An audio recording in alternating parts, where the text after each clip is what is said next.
The process of making my jeans, I began by adjusting my jean pattern so that it was smaller as my twirl was too big. And I then drew out my pattern onto my denim. Here is it all drawn out, and then cut my pieces out, making sure I'd reversed the legs.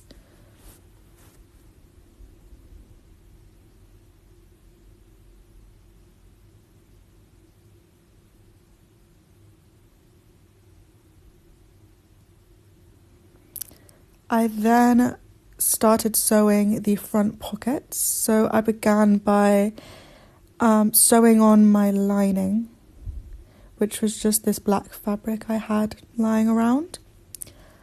And then I sewed this on, making sure I had my denim lining, so you can't actually see the lining on the front pocket. So I made a square and I top stitched around this square and the front pocket, and then sewed down to secure it. These are the two front pockets. I then moved on to the fly, making sure I also was overlooking raw edges, as this wasn't salvaged denim and it frays. So here's me sewing on the zip as close as possible.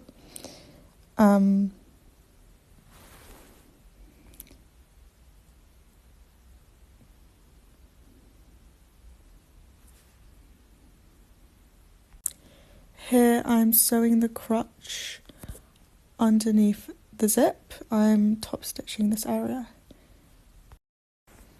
I then moved on to the back and ironed the yoke and sewed the yoke onto the back. I made sure that I created a flat felt seam and then top stitched that seam to give it that professional look and make it very secure with the extra strong top stitch thread. So I put the yoke on both sides.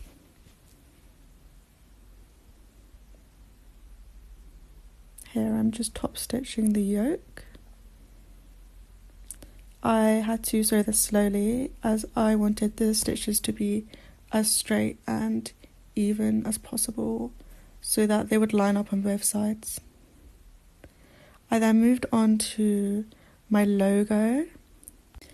I ironed on the vinyl, and once it had cooled down, I peeled it off very slowly.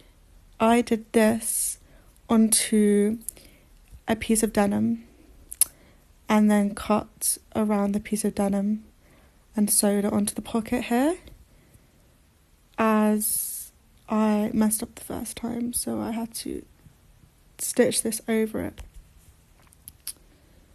Here I'm top stitching the pocket onto my jeans. The original logo was black and I thought it just wasn't visible enough.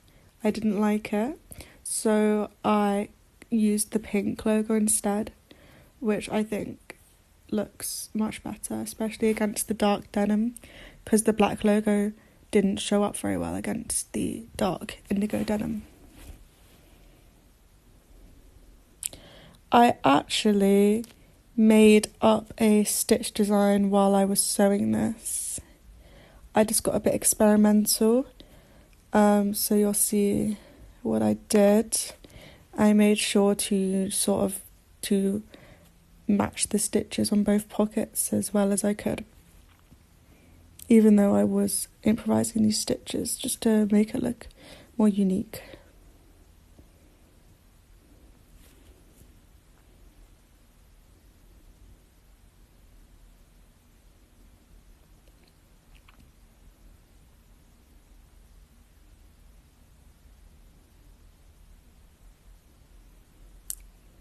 So here's me trying to match up the stitches on the other side. You can see it's not normal stitching, it's a bit different, a bit more funky. Here I'm sewing the seam.